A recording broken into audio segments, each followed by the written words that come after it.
It's happening.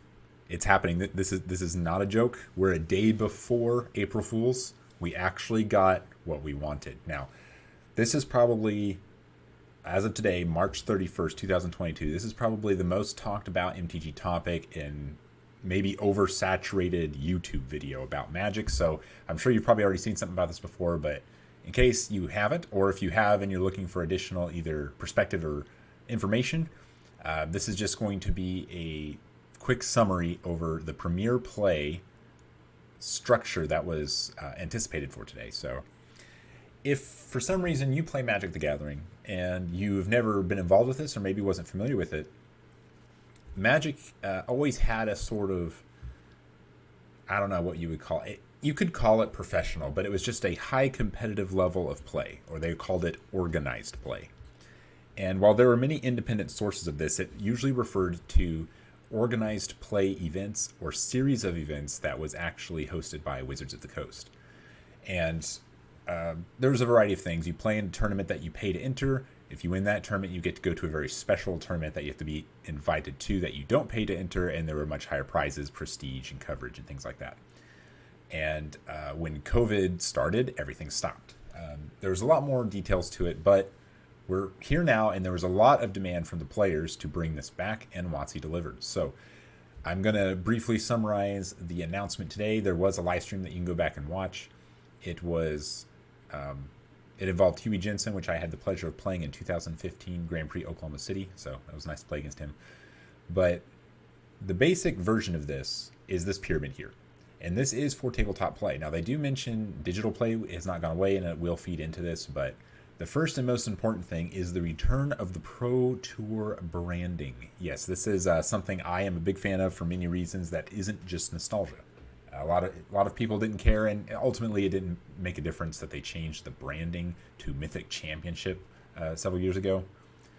Mostly incorporated Magic Arena, but anyway. The Pro Tour's branding is important beyond nostalgia because brand recognition to older generations of Magic professional play is important. Like being able to go and watch old coverage and old events. I think having that brand continuity is important, but also it kind of brings back the Pro Tour Hall of Fame, which this addresses. Now, with this pyramid structure, they wanted it very simple, and that's has its pros and cons, but it's mostly a good thing.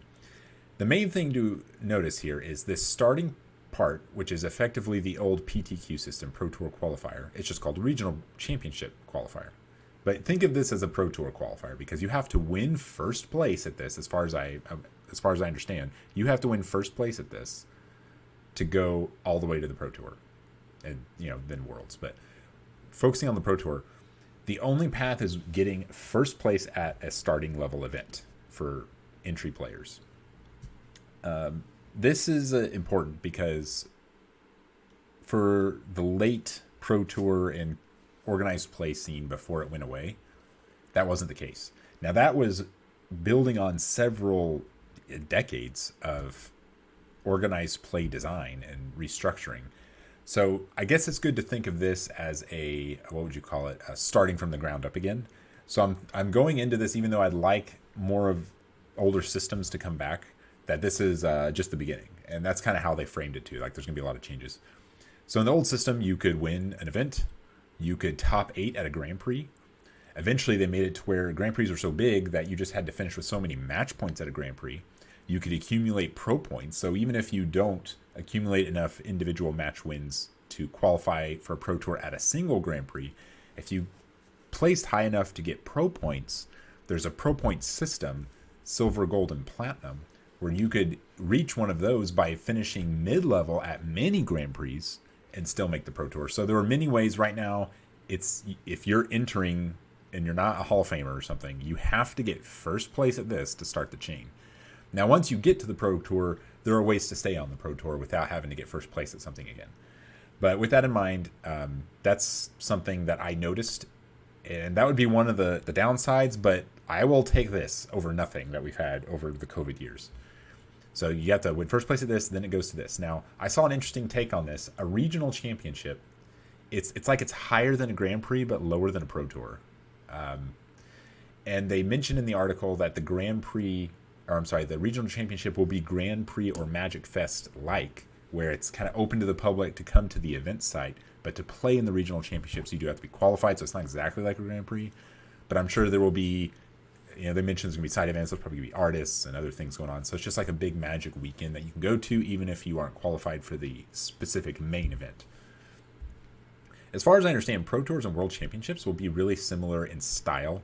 The World Championships here will feel a lot more like the older World Championships. They were a little larger in terms of people. Like for a long time, there was only 20-something players. Before that, there were quite a few. I think they're going for about 128. So let's go down, and I'm not going to just read through this all verbatim, but they do break down the regional championships by region. Makes sense. So if you're in the U.S., DreamHack will be your event organizer. So you can go to their website and get some more data. I have a little bit of it here we can look at, but this is a breakdown of the event organizers by region.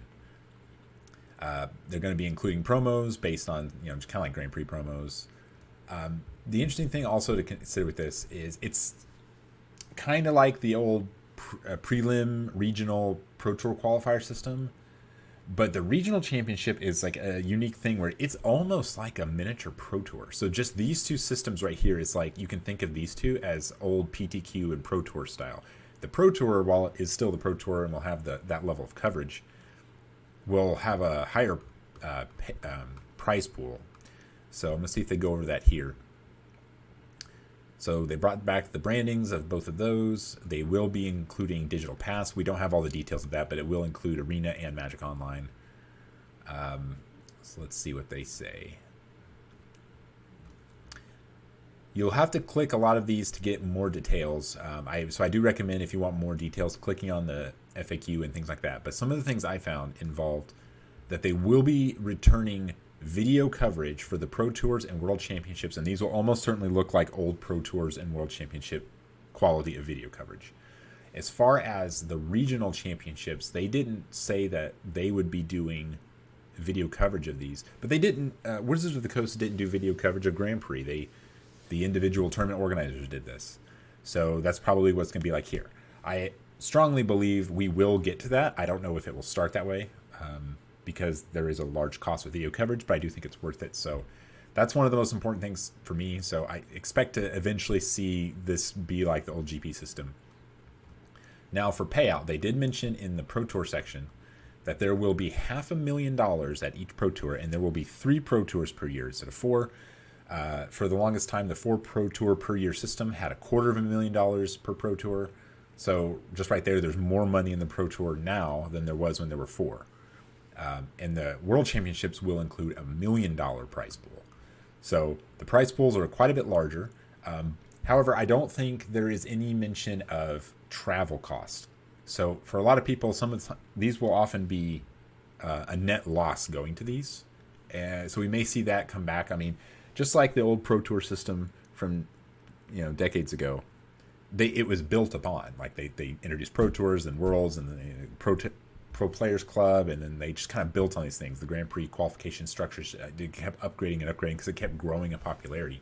And they mention also in some of the detailed articles that they do expect to amend things, and they're making certain paths to the Pro Tour a certain way to ramp up, to like kind of get the player base up, and then they'll make some changes, which is probably the right thing to do. I do think we need multiple paths to the Pro Tour that don't include winning first place at something. That shouldn't be the only entry-level path. One idea I was reading about on Twitter is they should take this structure of accumulation of performance finishes that can re-qualify you for the Pro Tour. They should do something like that for regional qualifiers too. I don't know how that would look though, so they'll have to figure that out. Right now they're expecting about 300 people for a Pro Tour, which is smaller than the previous Pro Tours. So smaller with more money, which means higher payouts individually at the time, but without travel, I'm not sure how that'll actually play out. For the U.S. players, let me see if I have that somewhere. So here's an example. We expect regional championships to feel similar to Magic Festivals. They called it Magic Fest, which are just Grand Prix. They'll have side events. Additionally, we expect Magic Festivals will one day return, though they are unlikely to be tied to Premier Place system. So if we have old GP style events, a top 8 or so many match points will not qualify you for the Pro Tour. I don't know if I expect this to stay the case. I think they will eventually tie it in. They'll have some large Premier Open event. Like, that's the one thing that's missing here, because the regional championships are large Premier events, but they are not open to the public. You have to be qualified.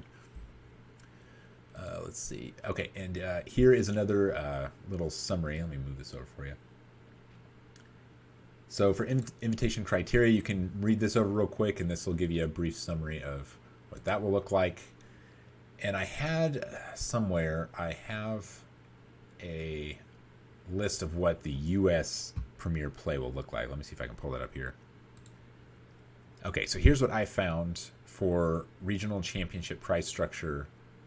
I haven't really verified any of this, but this is the only thing I found for the U.S. So for on DreamHack's website, a $130,000 prize pool is very large. I think that is quite a bit larger than Grand Prix. And if you look at the payout sizes, this isn't far off from old Pro Tour payments. So for a long time, Pro Tour first place made $40,000. So like, these are like small Pro Tours. And so there's almost no way, in my opinion, these will go without video coverage for a long period of time. They're giving out many invites, top 32, even the top 48 for the first year only.